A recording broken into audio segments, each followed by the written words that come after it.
അസ്സലാമു അലൈക്കും വറഹ്മത്തുള്ളാഹി തആല വബറകാതുഹു. 40 വർഷം അള്ളാഹുവിൻ്റെ പള്ളിയിൽ ഒരു കൂലിയും വാങ്ങാതെ ബാങ്ക് വിളിച്ച മനുഷ്യൻ അവസാനം ഖാഫിറായിക്കൊണ്ട് ചത്തുപോയ ഒരു ചരിത്രം കിതാബുകളിലൂടെ പണ്ഡിതന്മാർ വിവരിക്കുന്നുണ്ട്. ആ ചരിത്രത്തിലേക്ക് നിങ്ങളുടെ ശ്രദ്ധയെ ഞാൻ ക്ഷണിക്കുകയാണ്.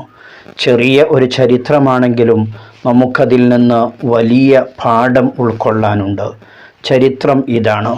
ബഹുമാനപ്പെട്ട അഹ്മദുൽ മുഅദ്ദിൻ റളിയല്ലാഹു അൻഹു മഹാനവറുകൾ മക്കയിൽ ത്വവാഫ് ചെയ്തുകൊണ്ടിരിക്കുന്ന സമയത്ത് ഒരു യുവാവിനെ കാണുകയാണ്.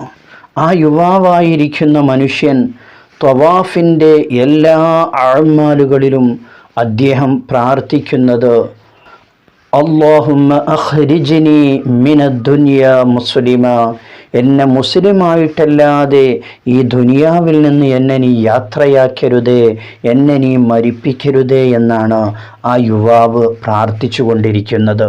ബഹുമാനപ്പെട്ട അഹ്മദുൽ മുഅദ്ദിൻ റളിയല്ലാഹു അൻഹു ആ യുവാവിനെ തന്നെ ശ്രദ്ധിക്കുകയാണ്. ആ യുവാവിനെ ശ്രദ്ധിക്കുമ്പോൾ അദ്ദേഹം ചെയ്യുന്ന എല്ലാ സൽക്കർമ്മങ്ങളിലും ഈ പ്രാർത്ഥന അദ്ദേഹം ഉൾപ്പെടുത്തിക്കൊണ്ടിരിക്കുന്നു. ധാരാളമായി ഈ പ്രാർത്ഥന അദ്ദേഹം പറഞ്ഞുകൊണ്ടിരിക്കുന്നു. ബഹുമാനപ്പെട്ട അഹ്മദുൽ മുഅദ്ദിൻ റളിയല്ലാഹു അൻഹു ആ യുവാവിൻ്റെ അരികിൽ ചെന്നുകൊണ്ട് അദ്ദേഹത്തോട് ചോദിക്കുകയുണ്ടായി, എന്താണ് നിങ്ങൾ ഈ ഒരു പ്രാർത്ഥന മാത്രം ധാരാളമായി ചൊല്ലാൻ കാരണമെന്ന് ആ യുവാവിനോട് അഹ്മദുൽ മുഅദ്ദിൻ തങ്ങൾ ചോദിക്കുകയാണ്. ആ സമയത്ത് ആ യുവാവ് അവിടെ നിന്ന് പറഞ്ഞ മറുപടി വളരെ കഠിനമാണ്, നാം ചിന്തിക്കേണ്ടതാണ്. അദ്ദേഹം ആ യുവാവ് തൻ്റെ കഥ അവിടെ നിന്ന് തൻ്റെ ആ കിസ്സ ചരിത്രം അനുഭവം തൻ്റെ ഈ അഹ്മദുൽ മുഅദ്ദിൻ റളിയല്ലാഹുവിനക്ക് വിവരിച്ചു കൊടുക്കുകയാണ്. അദ്ദേഹം പറയുന്നത്, കാന അഖവാനി, എനിക്ക് 2 സഹോദരന്മാരുണ്ടായിരുന്നു. അതിൽ മൂത്ത സഹോദരൻ 40 വർഷക്കാലം ഒരു ശമ്പളവും ആഗ്രഹിക്കാതെ ഒരു കൂലിയും വാങ്ങാതെ 40 വർഷത്തോളം അള്ളാഹുവിനക്ക് അവൻ്റെ ഭവനത്തിൽ ബാങ്ക് വിളിച്ച മനുഷ്യനായിരുന്നു.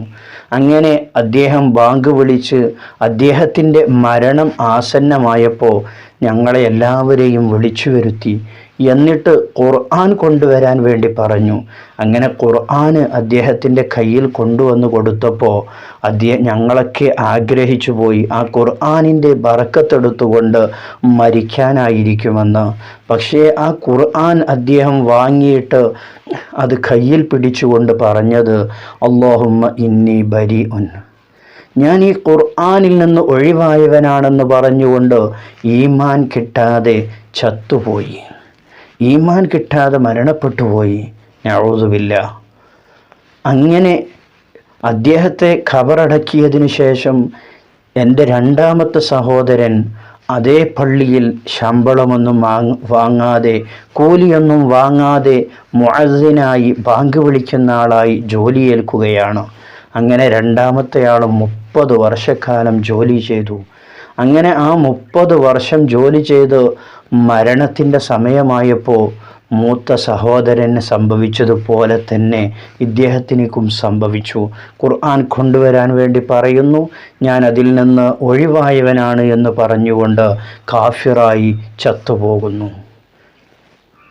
ഈ കിസ്സ അഹ്മദുൽ മുഅദ്ദിൻ റളിയല്ലാഹുവിനോട് പറയുമ്പോൾ അഹ്മദ് ബിൻ മുഅദ്ദിൻ റളിയല്ലാഹു അവിടെ നിന്ന് പറയുന്നുണ്ട്, മഅഅദല്ലാഹ്, അള്ളാഹു നമ്മെ കാക്കട്ടെ. എന്നിട്ട് അഹ്മദുൽ മുഅദ്ദിൻ റളിയല്ലാഹു ചോദിക്കുന്നു, ആ 2 യുവാക്കൾ, ആ നിൻ്റെ 2 സഹോദരന്മാർ ചെയ്ത തെറ്റെന്താണ്, അവർ ചെയ്ത ദോഷം എന്താണ് എന്ന് അഹ്മദുൽ മുഅദ്ദിൻ തങ്ങൾ ചോദിക്കുമ്പോൾ അവിടെ നിന്ന് ആ പ്രിയപ്പെട്ട യുവാവ് പറയുന്ന കാര്യം നാം വളരെയധികം ചിന്തിക്കേണ്ടതുണ്ട്. എൻ്റെ 2 സഹോദരന്മാർക്കും ഒരു ഹോബി ഉണ്ടായിരുന്നു, ഒരു രസം കണ്ടെത്തുന്ന ഒരു സമ്പ്രദായം ഉണ്ടായിരുന്നു. അന്യ സ്ത്രീകളുടെ ഔറത്തിലേക്ക്, അന്യ സ്ത്രീകളുടെ ഗുഹ്യസ്ഥാനങ്ങളിലേക്ക്, മറ്റു ഔറത്തുകളിലേക്ക് നോക്കിക്കൊണ്ട് അതിലൊരു ആനന്ദം കണ്ടെത്തുന്ന സ്വഭാവം അവർക്കുണ്ടായിരുന്നു എന്ന്. പ്രിയമുള്ളവരെ, ഇവിടെയാണ് നാം ചിന്തിക്കേണ്ടത്. ഇന്നത്തെ കാലത്ത് മൊബൈൽ ഫോൺ നമ്മുടെ കയ്യിൽ സുലഭമാണ്.